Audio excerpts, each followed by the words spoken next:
un ancla inmutable.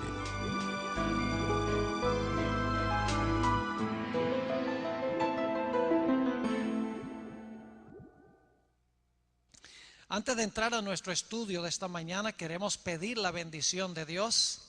Así que les invito a inclinar sus rostros conmigo y vamos a orar al Señor. Padre Celestial, te damos gracias por el gran privilegio que nos concedes de venir a tu casa en tu santo sábado para estudiar tu palabra.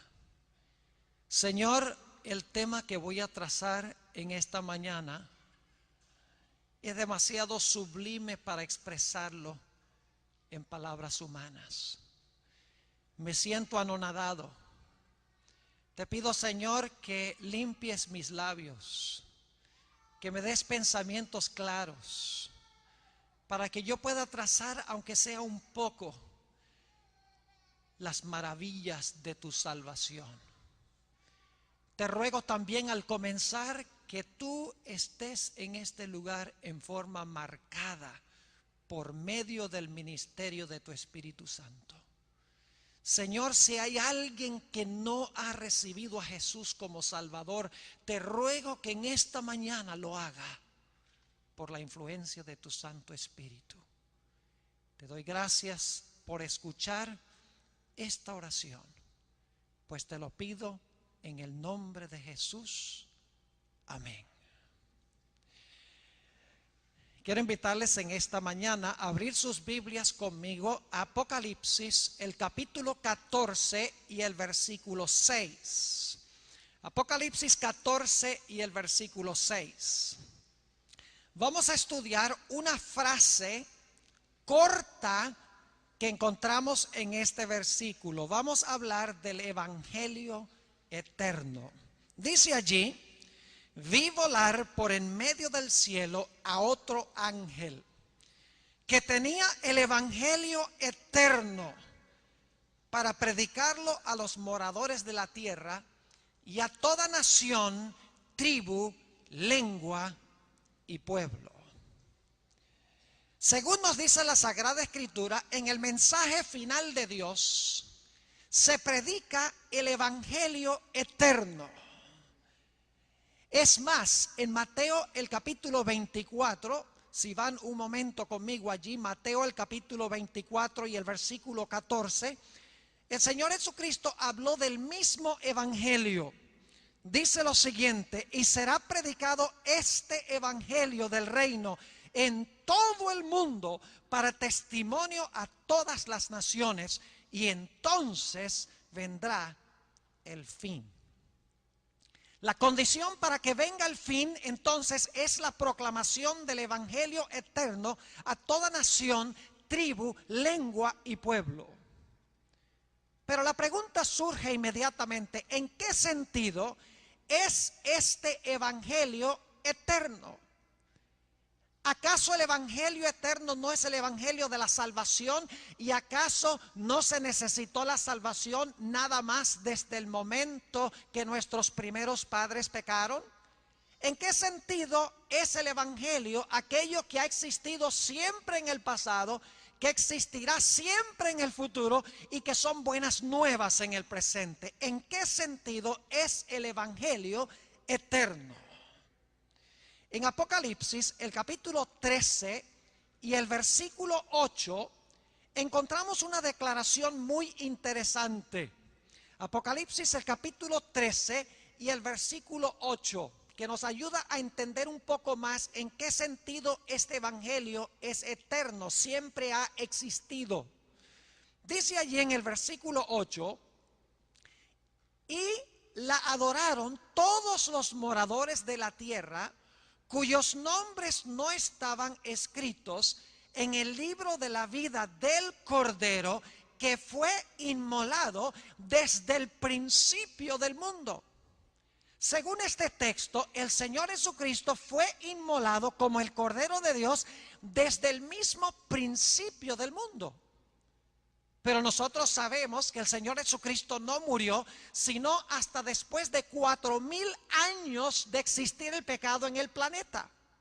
¿En qué sentido entonces es Jesús el Cordero inmolado desde el principio del mundo? La respuesta a esta pregunta la hallamos en la primera epístola del apóstol Pedro, el capítulo 1 y los versículos 18 al 20.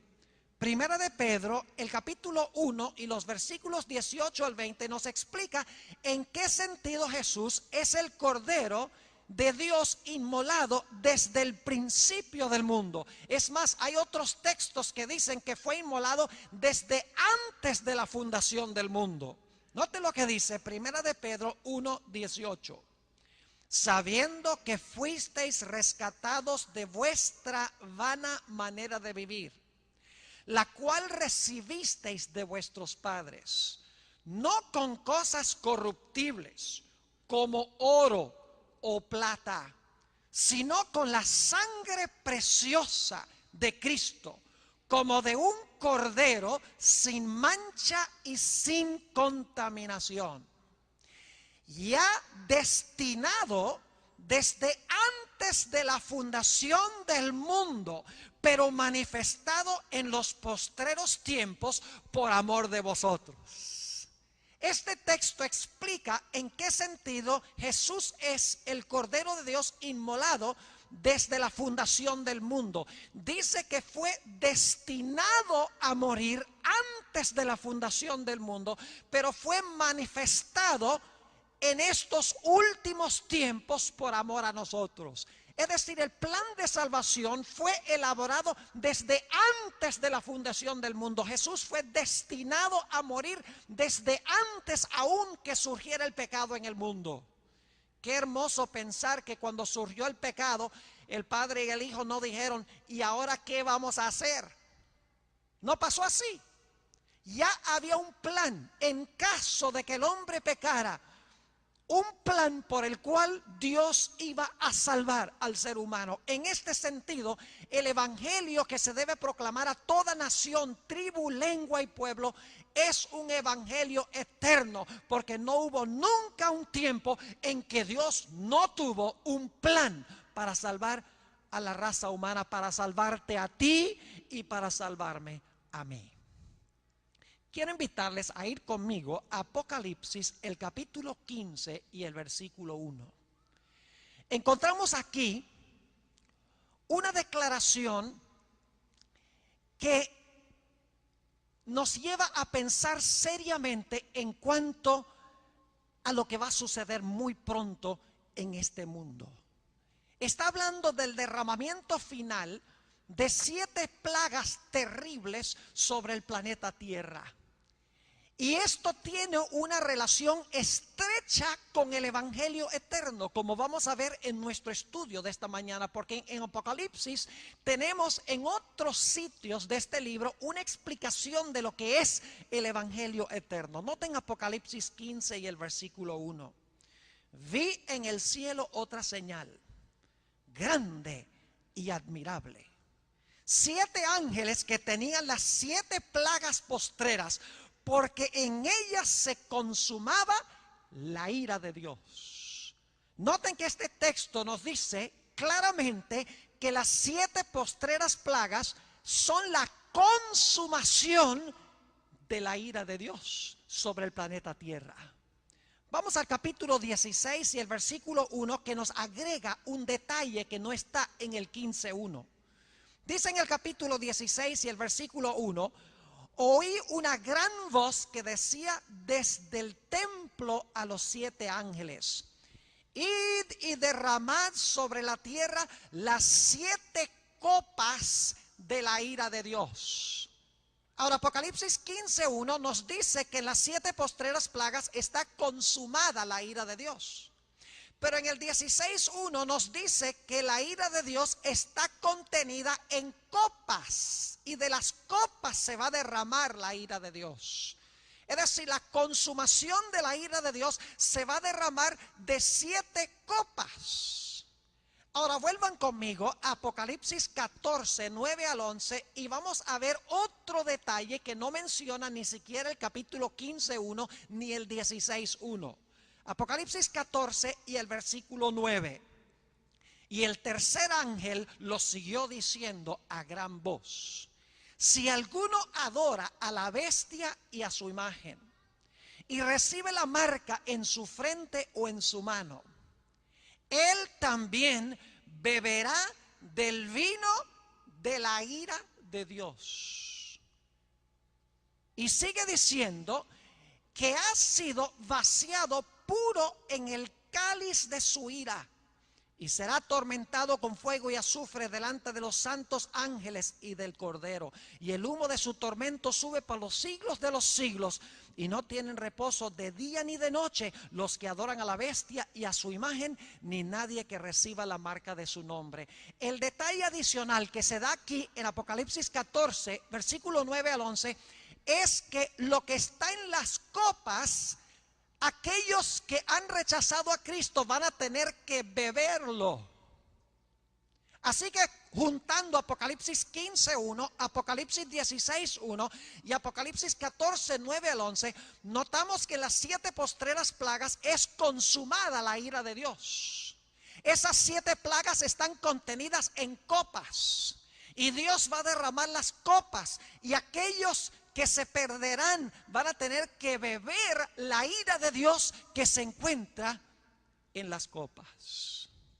Ahora, en el libro de Apocalipsis se dice que hay 2 grupos de personas que estarán en el mundo cuando Cristo venga. Estarán los salvos y estarán los perdidos, los que reciban el sello de Dios y los que reciban la marca de la bestia. Pero inmediatamente nos preguntamos, ¿por qué razón un grupo es salvo y el otro grupo está perdido? Claro, recibieron el sello de Dios o la marca de la bestia, pero ¿acaso todos no eran pecadores? ¿Acaso todos no merecían beber la copa de la ira de Dios? Aún los salvos fueron pecadores, los impíos son pecadores. ¿En qué sentido hay una distinción entre los salvos y los pecadores si todos en realidad en un momento u otro fueron pecadores? ¿No merecen todos, por ser pecadores, beber las copas de la ira de Dios? La Biblia tiene la respuesta de por qué el grupo de los salvos no beberá las copas de la ira de Dios. Pero para entenderlo necesitamos regresar a la experiencia de Jesús que se encuentra registrada en los evangelios. Quiero invitarles que vayan conmigo al libro de Mateo, el Evangelio según San Mateo, el capítulo 26. San Mateo, el capítulo 26, y quiero empezar la lectura en el versículo 38. Mateo, el capítulo 26 y el versículo 38. Para darles un poquito de contexto, aquí el Señor Jesucristo ha ido con sus discípulos al huerto del Getsemaní. Se ha ido a un lugar un poquito retirado con 3 de sus discípulos, Pedro, Andrés y Juan. Y el Señor Jesucristo les dice a sus discípulos algo que le da a ellos terribles presentimientos en cuanto a lo que viene.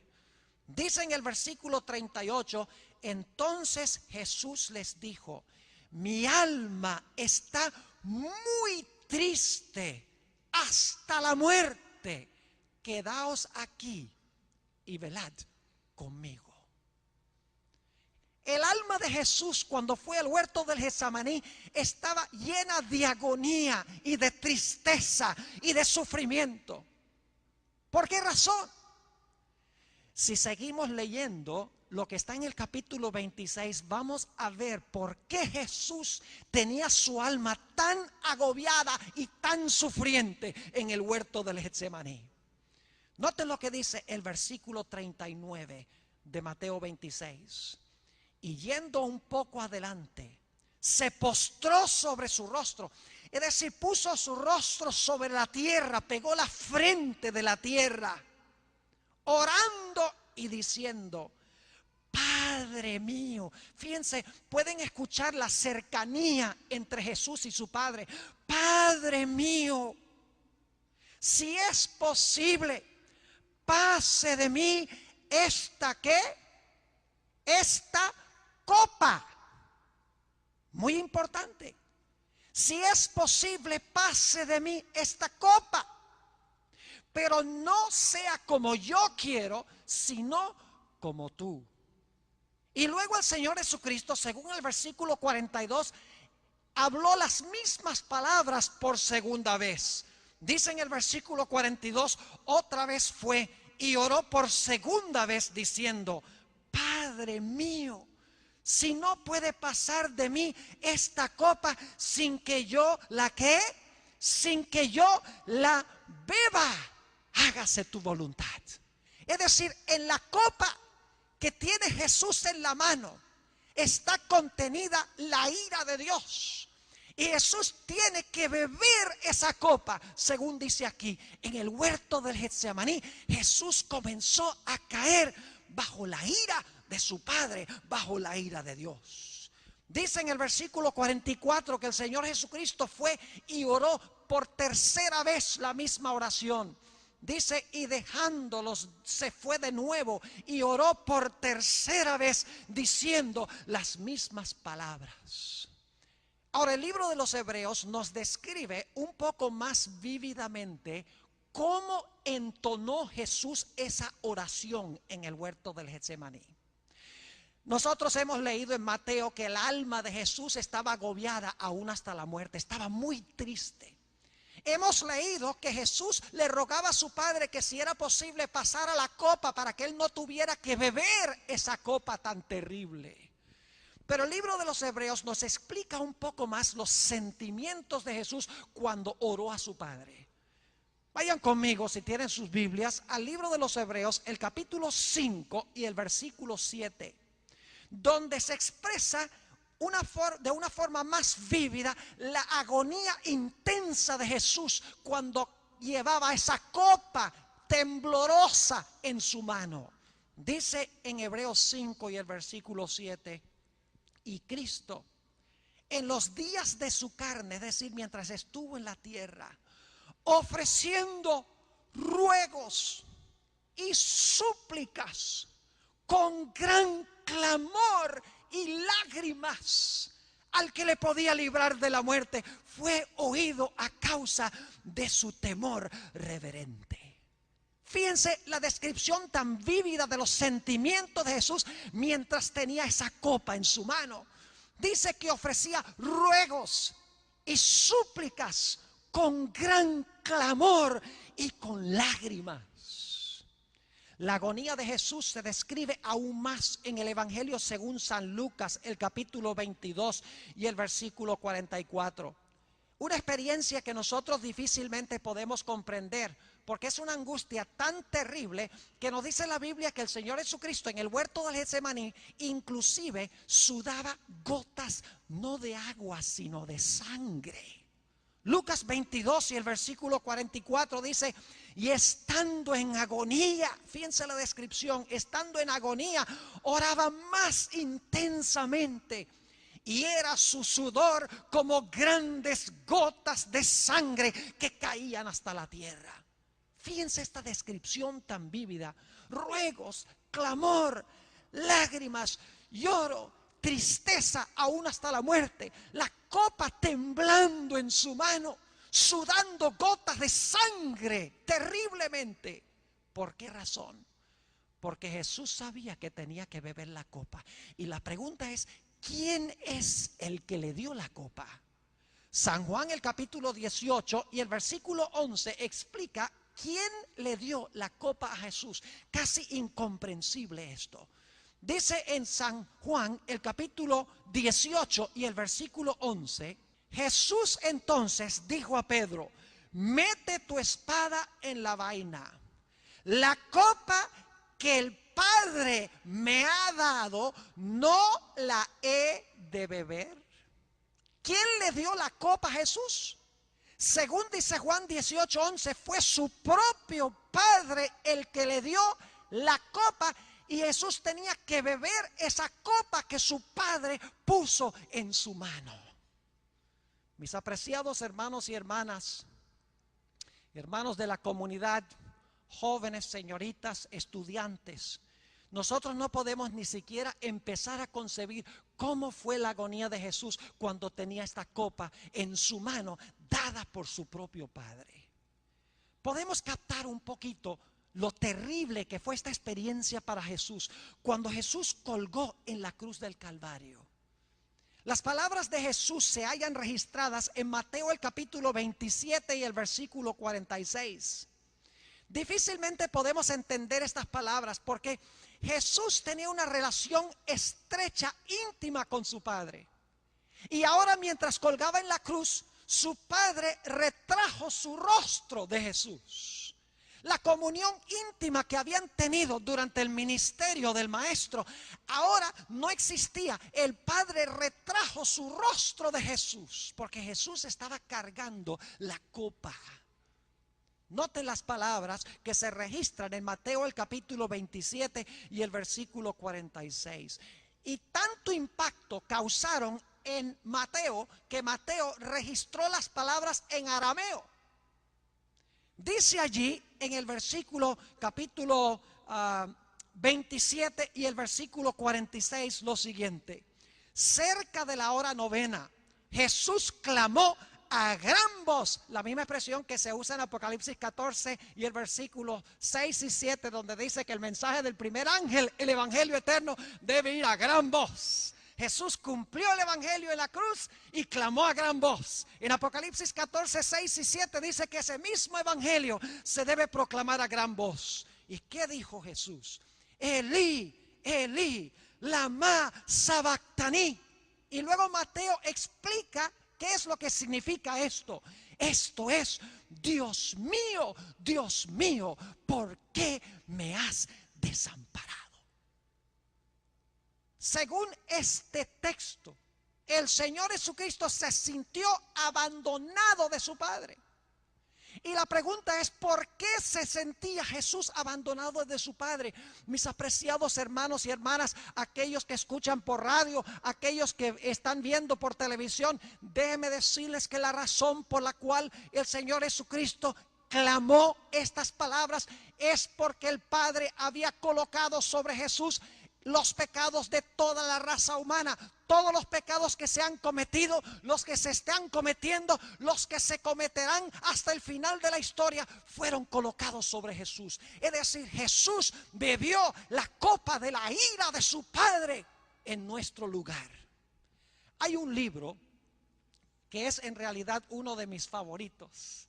Es la biografía favorita de Jesús, a mi parecer. Es lindo el libro, se llama El deseado de todas las gentes. Quiero leer algunas citas que encontramos en las páginas, en los capítulos titulados Getsemaní y el Calvario, para que podamos entender un poco más qué es la agonía por la cual estaba pasando Jesús. En la página 636 de este libro clásico, El deseado de todas las gentes, dice Elena G. de White: toda su vida en la tierra había andado en la presencia de Dios. Hablando de Jesús, mientras se hallaba en conflicto con los hombres, animados por el mismo espíritu de Satanás, pudo decir: el que me envió conmigo está. No me ha dejado solo el Padre, porque yo lo que a Él agrada hago siempre. Durante su ministerio, la relación entre Jesús y su Padre era estrecha. Sigue diciendo: pero ahora le parecía estar excluido de la luz de la presencia sostenedora de Dios. Ahora se contaba con los transgresores. Debía llevar la culpabilidad de la humanidad caída. Sobre el que no conoció pecado debía ponerse la iniquidad de todos nosotros. Tan terrible le parece el pecado, tan grande el peso de la culpabilidad que debe llevar, que está tentado a temer que quedará privado para siempre del amor de su Padre. Sintiendo cuán terrible es la ira de Dios contra la transgresión, exclama: mi alma está muy triste hasta la muerte. En la página 637 dice la misma autora, sentía que el pecado le estaba separando de su padre. La cima era tan ancha, negra y profunda que su espíritu se estremecía ante ella. No debía ejercer su poder divino para escapar de esta agonía. Como hombre debía sufrir las consecuencias del pecado del hombre. Como hombre, ahora escuchen, como hombre debía soportar la ira de Dios contra la transgresión. Sigue diciendo, como sustituto y garante del hombre pecaminoso, Cristo estaba sufriendo bajo la justicia divina. Es decir, su padre lo estaba castigando. Pero Jesús no merecía el castigo, porque Jesús nunca pecó. Pero los pecados de todos nosotros fueron colocados sobre él. Esta es la copa que él bebió. La copa que debo beber yo, la bebió él allá en el Getsemaní y en la cruz del Calvario. Sigue diciendo esta autora, veía lo que significaba la justicia. Hasta entonces había obrado como intercesor por otros. Ahora anhelaba un intercesor para sí mismo. Imagínense, quería un intercesor, alguien que abogara por él con el Padre, pero no había, porque el pecado nuestro los separaba de su Padre. Estaba bebiendo la copa de la ira de Dios por tus pecados y por los míos. En la página 638 del mismo libro, dice la autora, Satanás le decía que si se hacía garante de un mundo pecaminoso, la separación sería eterna. Quedaría identificado con el reino de Satanás y nunca más sería uno con Dios. Satanás le decía, si tú te bebes esta copa de la ira de Dios para con el pecado es tan grande que nunca más vas a tener comunión con tu Padre. Un poco más abajo en esa misma página dice la autora, los pecados de los hombres descansaban pesadamente sobre Cristo. Y el sentimiento de la ira de Dios contra el pecado abrumaba su vida. La ira de Dios contra el pecado. En la página 641 dice Elena White, había llegado el momento pavoroso. El momento que había de decidir el destino del mundo. La suerte de la humanidad pendía de un hilo. Cristo podía aún ahora negarse a beber, escuchen esto, negarse a beber la copa destinada al hombre culpable.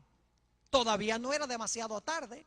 Podía enjugar el sangriento sudor de su frente y dejar que el hombre pereciese en su iniquidad.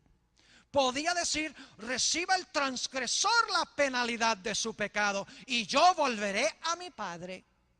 Beberá el Hijo de Dios la amarga copa de la humillación y la agonía, pregunta la autora, y todos sabemos que sí lo hizo. En la página 643, mejor dicho, del mismo libro, dice la autora esto: en esta terrible crisis, cuando todo estaba en juego, cuando la copa misteriosa temblaba en la mano del doliente, los cielos se abrieron, una luz resplandeció de en medio de la tempestuosa oscuridad de esa hora crítica, y el poderoso ángel que estaba en la presencia de Dios, ocupando el lugar del cual cayó Satanás, vino al lado de Cristo. No vino para quitar de su mano la copa, sino para fortalecerle a fin de que pudiese beberla, asegurado del amor de su Padre. El libro de Isaías describe la experiencia por la cual pasó Jesús. Isaías, el capítulo 53, una profecía mesiánica probablemente muy bien conocida por todos nosotros.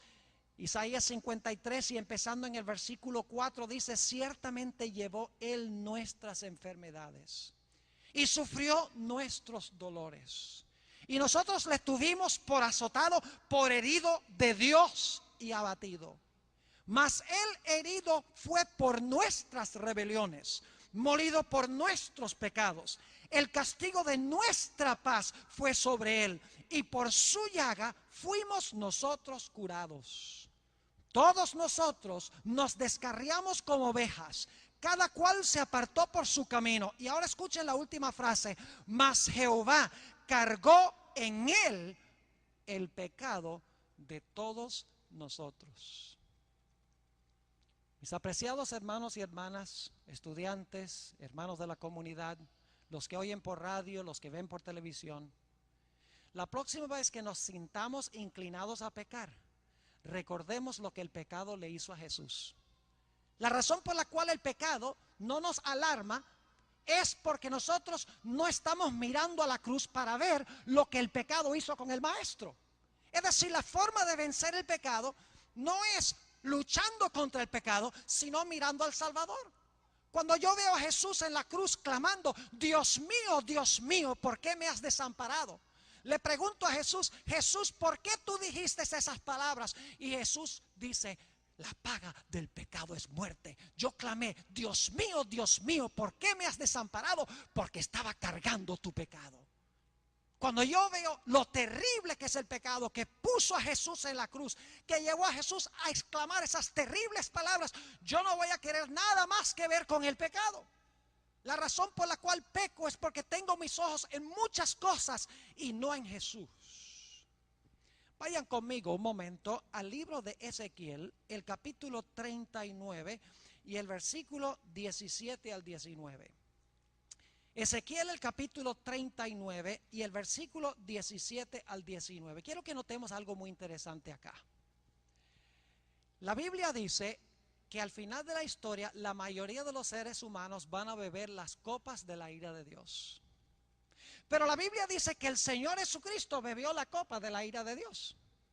¿Por qué razón la mayoría de los seres humanos van a beber las copas de la ira de Dios? Sencillamente porque no recibieron a Jesús, quien bebió la copa en su lugar. Ahora noten lo que dice Ezequiel, el capítulo 39, y quiero leer los versículos 17 al 19. Un poco de contexto aquí. Está hablando de la invasión de dos poderes que se conocen como Gog y Magog a la tierra de Israel. Pero vamos a encontrar que esto simboliza algo mucho más grande al final de la historia. Y quiero que noten que cuando Gog y Magog invaden a la tierra de Israel, Dios va a hacer algo con Gog y Magog, con los enemigos del pueblo de Dios. Dice en el versículo 17, y tú, hijo de hombre, así ha dicho Jehová el Señor. Di a las aves de toda especie y a toda fiera del campo, juntaos y venid, reuníos de todas partes a mi víctima, escuchen bien la terminología, mi víctima que sacrifico para vosotros. Un sacrificio grande sobre los montes de Israel. Y comeréis carne y beberéis sangre. Comeréis carne de fuertes, beberéis sangre de príncipes de la tierra. Ahora escuchen los animales. De carneros, de corderos, de machos, de cabríos, de bueyes y de toros engordados todos en Basán. Comeréis grosura hasta saciaros y beberéis hasta embriagaros de sangre de las víctimas que para vosotros sacrifiqué. Ahora lo interesante es la terminología que se usa en este pasaje para hablar de la destrucción de Gog y Magog. Se usa la palabra víctima, se usa la palabra sacrificio y se presentan animales que se usaban en el servicio del santuario, porque se mencionan carneros, corderos, machos de cabrío, bueyes, toros. Todos esos eran diferentes tipos de animales que se usaban en el sistema de sacrificios del Antiguo Testamento. Esta terminología es terminología del santuario. Gog y Magog van a ser víctimas, van a ser sacrificadas como los animales de los sacrificios en el sistema ceremonial del Antiguo Testamento.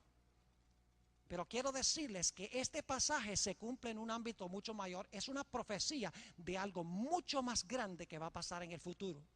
Vayan conmigo a Apocalipsis el capítulo 20 para que veamos el cumplimiento final de esto.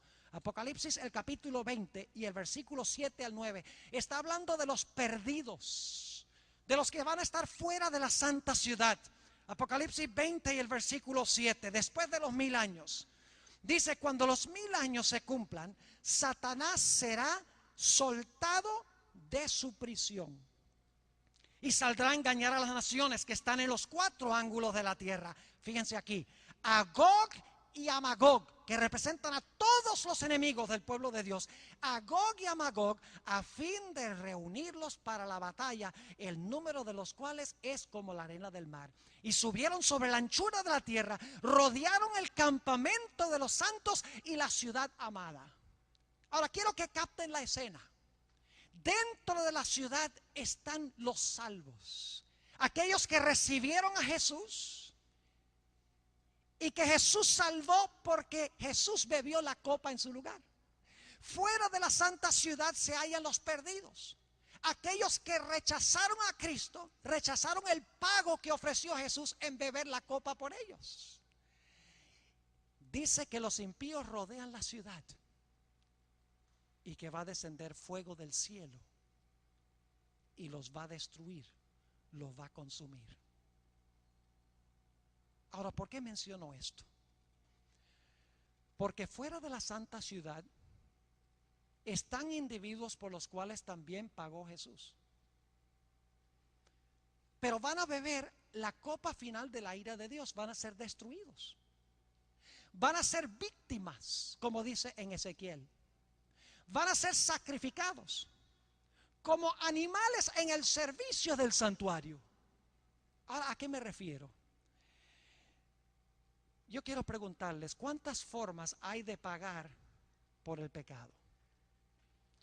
En realidad hay 2 formas. A lo mejor ustedes, cuando yo hice la pregunta, dijeron, hay una sola forma de pagar por el pecado. La Biblia dice que hay 2 formas. Una forma o una manera es que Cristo beba la copa y pague por los pecados.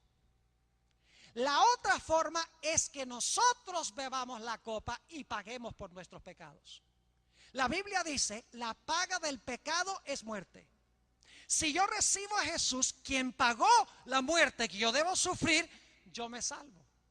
Por el otro lado, si yo rechacé el pago que hizo Jesús, yo voy a morir, yo voy a pagar por mis propios pecados, porque la paga del pecado es ¿qué cosa? Muerte. Y al morir los impíos fuera de la santa ciudad, están sacrificando sus vidas, están muriendo como víctimas, como animales del santuario, pero están pagando por sus propios pecados. ¡Qué desperdicio! Que Jesús haya bebido la copa, que Jesús haya muerto, y que toda esa multitud de personas estén fuera de la santa ciudad, perdidos. Ahora yo quisiera que fuéramos al versículo más famoso de la Biblia. ¿Juan qué? Juan 3:16. Dicen, pastor, no leamos ese versículo que no lo sabemos de memoria. Bueno, hay un punto que quiero recalcar aquí. Porque generalmente lo que hacemos es leer este versículo para hablar de lo maravilloso que es Dios. Dios ama al mundo y salva al mundo. Y nos olvidamos de que la segunda mitad del versículo tiene un punto muy importante. Noten lo que dice Juan 3:16. Porque de tal manera amó Dios al mundo. Eso te incluye a ti y a mí. Hasta el doctor Schultz lo incluye. Hasta los más santos en nuestro medio. Porque de tal manera amó Dios al mundo que ha dado a su Hijo unigénito. ¿Por cuántas personas dio Dios a su Hijo? Por el mundo. ¿Por cuántas personas bebió Jesús la copa? Por el mundo. Dice en 1 de Juan 2:2 que Jesús no solamente murió por los pecados nuestros, sino por los de todo el mundo. Jesús pagó por los pecados de toda la raza humana. Entonces algunos dirán, bueno, pastor, entonces todos se van a salvar. Si Jesús pagó el precio por todos los pecados, todos se van a salvar. Lamentablemente no es así. Porque este versículo tiene una segunda declaración. Porque de tal manera amó Dios al mundo que ha dado a su Hijo unigénito, para que todo aquel que en Él cree no se pierda, mas tenga vida eterna. ¿Captaron el punto? Jesús bebió la copa de la ira de Dios, sufrió por los pecados de la humanidad, quedó separado de su Padre por todos los seres humanos de todas las épocas, por todos los pecados. Pero dice aquí que solo aquel que en Él cree no se va a perder, sino que va a tener vida eterna. ¿Cómo entendemos esto? Permítame darles una ilustración. ¿Han visto ustedes alguna vez a una persona a quien usted le compra un regalo y les da el regalo y estaban esperando otra cosa? Los esposos y las esposas tal vez pueden identificarse un poco conmigo, porque a veces nosotros nos decimos, por lo menos mi esposa y yo, nos decimos los regalos que queremos para el Día de la Madre y para el cumpleaños y para el aniversario. Más o menos damos una insinuación de lo que queremos. Y claro, a veces cuando se abre el regalo y no se captó la insinuación, entonces hay un poco de chasco. Pero yo he visto casos a donde padres han comprado un regalo para sus hijos, regalo de Navidad, y cuando los hijos abren el regalo y se dan cuenta que no hay allí lo que ellos querían, le dicen a los padres: llévate esto, yo no quiero esto. Yo pregunto, ¿un regalo se puede recibir o rechazar, sí o no? Claro que sí. Usted puede recibir un regalo o lo puede rechazar. Ahora pregunto, ¿cuánto cuesta un regalo? ¿Cuánto cuesta un regalo? La respuesta es ambigua, porque cuesta y no cuesta. Un regalo cuesta al que lo ¿qué? Al que lo compra. Pero el que recibe el regalo lo recibe gratuitamente porque es un regalo. Ahora, aplicándole esto a Jesús, cuando Jesús murió en la cruz, pagó un precio infinito, el precio de su sangre, para comprar el regalo de la salvación. Y Jesús ofrece ese regalo a toda la raza humana. Se lo compró para todos los que están aquí. Pero yo tengo que recibir el regalo. Dios me ha dado la opción de aceptar el regalo de la salvación o de rechazar el regalo. Y ese regalo es Jesús. El pago que hizo Jesús. Jesús bebió la copa para que en el tiempo del fin, cuando Dios derrame sus copas de la ira, no tengamos nosotros que beber la copa, porque Dios no va a castigar los mismos pecados dos veces. Sería injusto castigar el mismo crimen dos veces. Una vez que se ha castigado una vez, la justicia está satisfecha. Así que Jesús bebió la copa para que nosotros no tengamos que beberla. Lamentablemente, el libro de Apocalipsis dice que la vasta mayoría de los seres humanos van a rechazar el regalo y van a tener que beber las copas de la ira de Dios. ¿Cómo recibimos nosotros el regalo? Para que todo aquel que en Él cree no se pierda, mas tenga vida eterna. ¿Qué debemos hacer cuando creemos en Jesús? Vayan conmigo al Evangelio según San Marcos. San Marcos, el capítulo 16. Y quiero leer los versículos 15 y 16. Ayer en nuestro tema leímos estos versículos. Ahora quiero subrayar otro punto muy importante. San Marcos, el capítulo 16 y el versículo 15 y 16. Y les dijo: id por todo el mundo y predicad el evangelio a toda criatura. El que creyere, fíjense la conexión con Juan 3:16, donde dice todo aquel que en Él cree, pero ahora se habla de un paso adicional que se debe tomar, indicando de que creemos en Él.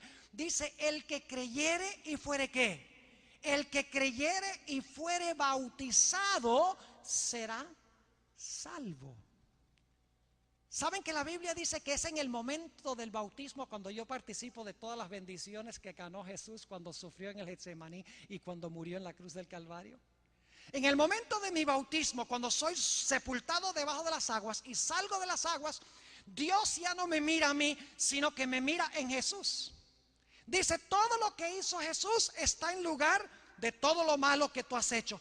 Es el momento, según la Biblia, cuando yo soy adoptado como hijo e hija de Dios.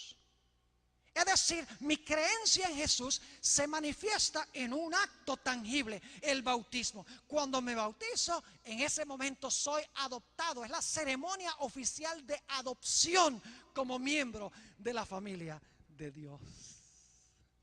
En ese momento Dios me mira a mí como si nunca hubiese pecado. Porque no me mira a base de mis terribles pecados, sino, como dice la Biblia, soy acepto en el amado. Qué gloriosa experiencia ofrece Dios a aquellos que reciben al Señor Jesucristo el regalo. El evangelio eterno sencillamente significa que Jesús pagó para que yo no tenga que pagar. Jesús murió para que yo no tenga que morir. Jesús sufrió para que yo no tenga que sufrir la ira de Dios en estos últimos días cuando sea derramada la ira de Dios. Jesús sufrió para que yo me pudiera salvar en su reino. Ahora quiero que vayamos por un momento, ya llegando al final de nuestro tema en esta mañana. Quiero que vayamos al libro de Génesis. Es un libro favorito mío. He dedicado muchas décadas al estudio de este libro. Y quiero decirles que yo creo que toda doctrina de la Iglesia Adventista del Séptimo Día se puede comprobar del libro de Génesis. El libro de Génesis no es solo un libro de historias, es un libro de profecías. Si usted quiere saber de la batalla de Armagedón, tiene que estudiar la historia de Caín y Abel, porque esa es la primera batalla de Armagedón de la historia. El libro de Génesis habla del bautismo, créanlo o no. El libro de Génesis nos habla del día de reposo, nos habla de la ley, nos habla de la ley ceremonial, nos habla en cuanto a la salud, nos habla en cuanto a la familia, nos habla en cuanto al estado de los muertos, nos habla en cuanto al santuario.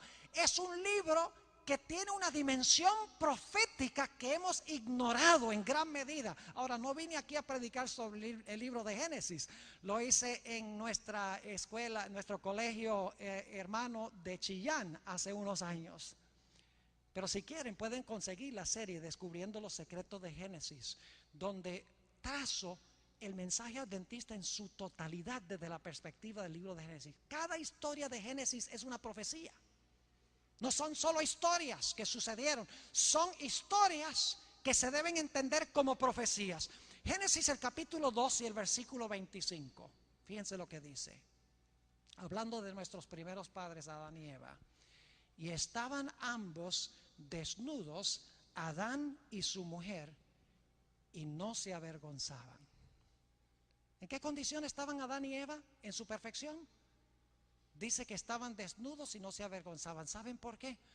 Porque no tenían vestiduras artificiales, estaban cubiertos de la gloria de Dios. Sus mantos eran mantos de luz, estaban cubiertos de un manto de luz. En su inocencia, en su estado perfecto. La Biblia nos dice, sin embargo, que cuando ellos pecaron, quedaron destituidos de la gloria de Dios. Note lo que dice Génesis el capítulo 3 y el versículo 7. Entonces fueron abiertos los ojos de ambos y conocieron que estaban desnudos. Fíjense, porque la luz se fue, estaban destituidos de la gloria de Dios y ahora se vieron desnudos. Y la Biblia dice que para tratar de resolver su situación, se hicieron delantales de higuera y taparon sus cuerpos. Pero ¿saben que eso no tapó la desnudez? Ellos mismos sabían que eso no tapaba la desnudez. La desnudez no era de cuerpo, era de alma. Y eso lo sabemos porque en el siguiente versículo Dios viene buscando a Adán y Eva. ¿Dónde están ustedes? Y Adán y su mujer dicen, bueno, es que nos escondimos en medio del huerto porque estábamos desnudos, pero ya estaban vestidos con las hojas de higuera. Y sin embargo dicen, estamos desnudos. Es decir, la desnudez no era desnudez corporal. Ellos sabían que su alma estaba desnuda, estaban en un estado de pecado que merecía el derramamiento de la ira de Dios ese mismo día, porque Dios dijo, el día que de él comieres, morirás. Ellos sabían que la desnudez representaba alienación de Dios, significaba que estaban alejados de Dios y que ahora la ira de Dios debía caer sobre ellos. Las hojas de higuera de nada ayudaron. Así que Dios hizo algo muy hermoso ese mismo día. Génesis 3 y el versículo 21. Fíjense qué lindo esto. Dice, y Jehová Dios hizo al hombre. ¿Quién lo hizo? ¿Quién lo hizo? Jehová Dios. Jehová Dios hizo al hombre y a su mujer. ¿Qué cosa? Túnicas de poliéster. No. Túnicas de algodón. No. Túnicas de gabardina. No. Dice, y Jehová Dios hizo al hombre y a su mujer túnicas de pieles. Plural, porque eran dos personas. Túnicas de pieles. ¿Y los qué? Y los vistió. Ahora yo pregunto, ¿qué necesita suceder para que usted pueda conseguir la piel de un animal? Este es un país muy ganadero, el país de Argentina. Para conseguir la piel de un animal, el animal tiene que morir. Es decir, el mismo día que se debía ejecutar la sentencia de muerte contra Adán y Eva, porque Dios dijo, el día que de él comieres morirás. No dijo, vas a morir a los 930 años. Dijo, el día que de él comieres morirás. Ese mismo día se sacrificaron 2 corderos.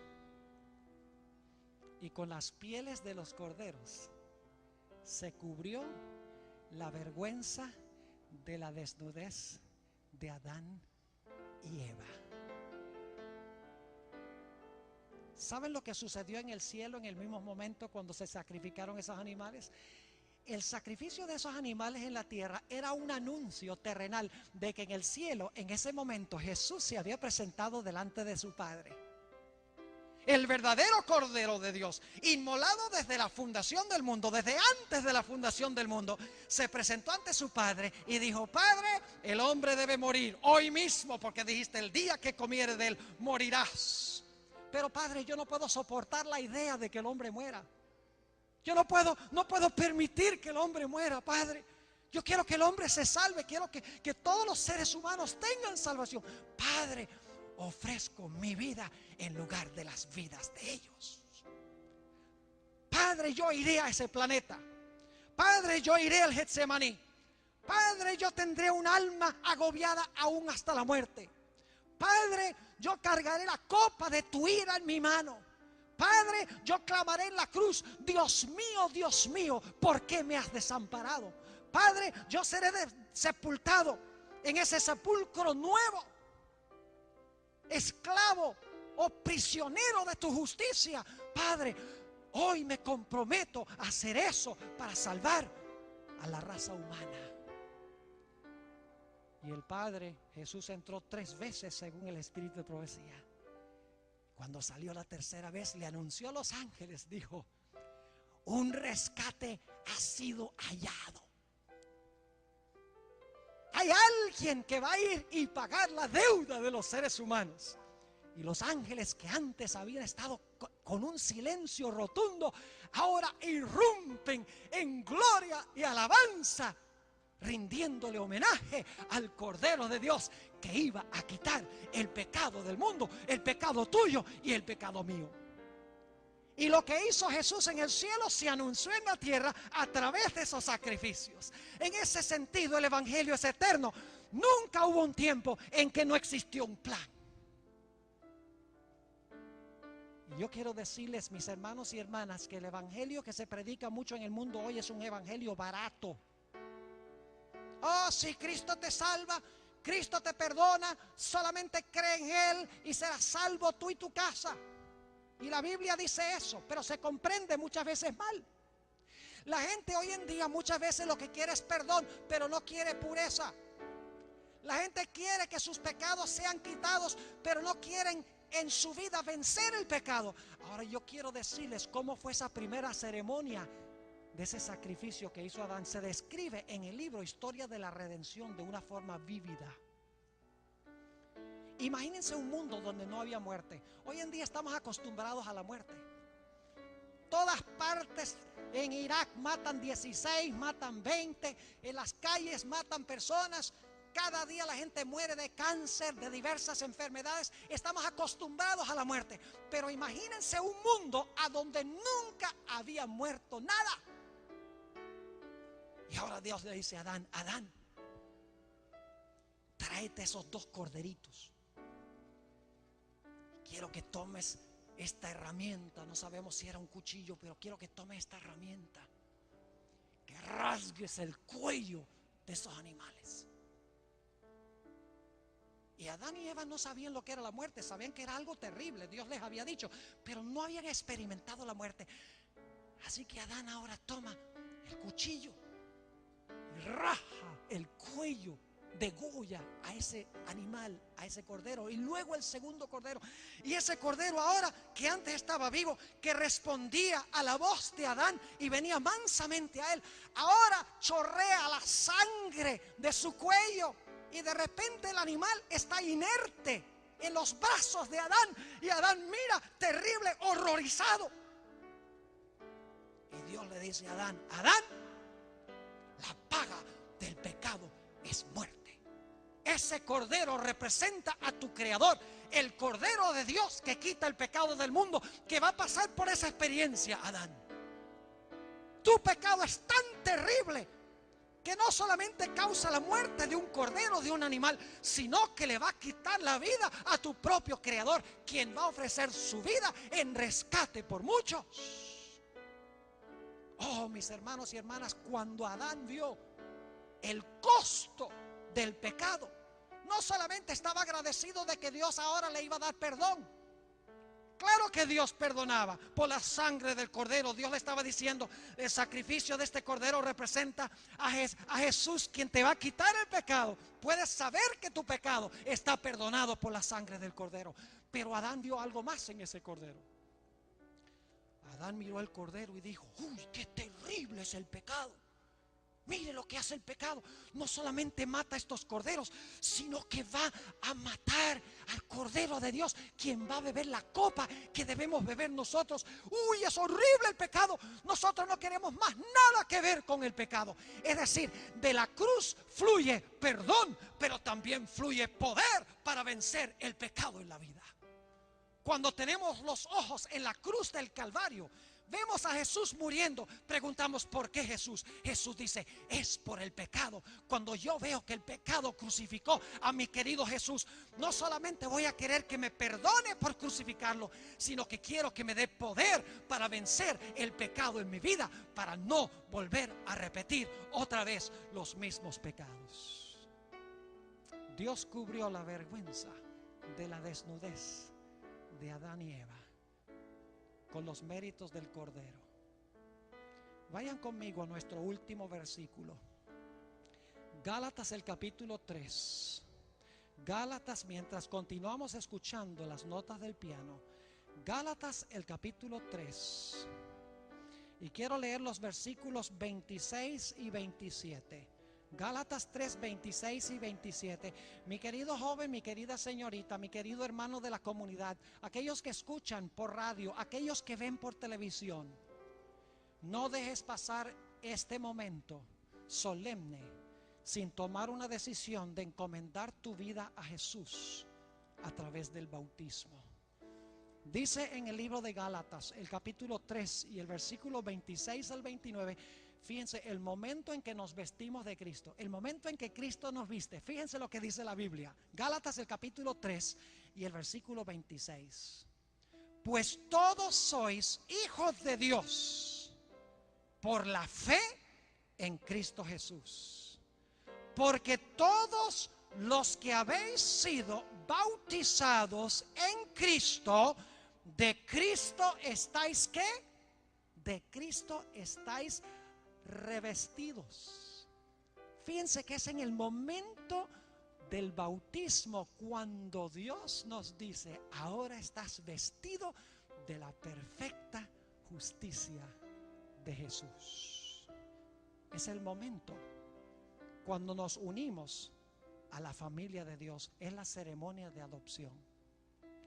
Yo quiero preguntar en esta mañana, aquellos que están presentes en este lugar en la solemnidad del momento, ¿Cuántos de los que están presentes quieren decirle al Señor Jesucristo: yo deseo en el futuro entregar mi vida a Jesús?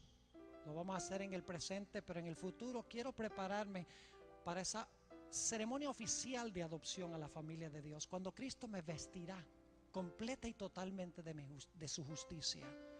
Yo quiero tomar mi decisión esta mañana de que algún día yo quiero pasar por esa experiencia. Desea levantar la mano en este momento donde quiera que está. Yo quiero y tomo mi decisión de entregar mi vida al Señor Jesús. Yo no puedo ver a los que están allá afuera porque las luces están muy brillantes, pero yo tengo esperanza de que Dios está hablando a tu corazón y que Dios te va a llevar a tomar una decisión definitiva de aceptar a Jesús y de tomar el paso necesario para unirte a su familia. Ahora, yo sé que la mayoría de los que están aquí ya son bautizados, ya son adventistas, pero yo sé que hay varios que no han sido bautizados, como dice la Biblia, sumergidos debajo del agua, porque el bautismo bíblico es por inmersión. En ese momento enterramos el pecado y salimos nuevas criaturas en Cristo Jesús. Yo oro al Señor de que en el transcurso de esta semana muchas decisiones sean tomadas en favor de Jesús. No bebas tú la copa de la ira de Dios. Recibe a Jesús, quien la bebió en tu lugar. Oremos. Padre celestial, te damos gracias porque estando nosotros perdidos y sin esperanza, enviaste a tu Hijo Cristo Jesús para sufrir y para beber la copa de tu ira, la copa que merecíamos nosotros. Señor, en esta mañana nos maravillamos de ver tu inmenso amor. Lo creemos, pero no lo podemos entender en todas sus dimensiones. Gracias, Señor. Te quiero pedir en forma especial por aquellos jóvenes que están en nuestro medio, aquellas señoritas, aquellas personas de la comunidad que todavía no han sellado su pacto con Jesús a través del bautismo. Cuando serán revestidos de Jesús, te ruego, Señor, de que muy pronto puedan tomar este paso. Llévalos en este momento a tomar una decisión definitiva. Y Señor, los que ya somos bautizados, ayúdanos cada día a mirar a la cruz para que podamos recibir perdón, pero también el deseo de pureza. Gracias por habernos acompañado y gracias por escuchar nuestra oración, pues te lo pedimos en el nombre de Jesús. Amén.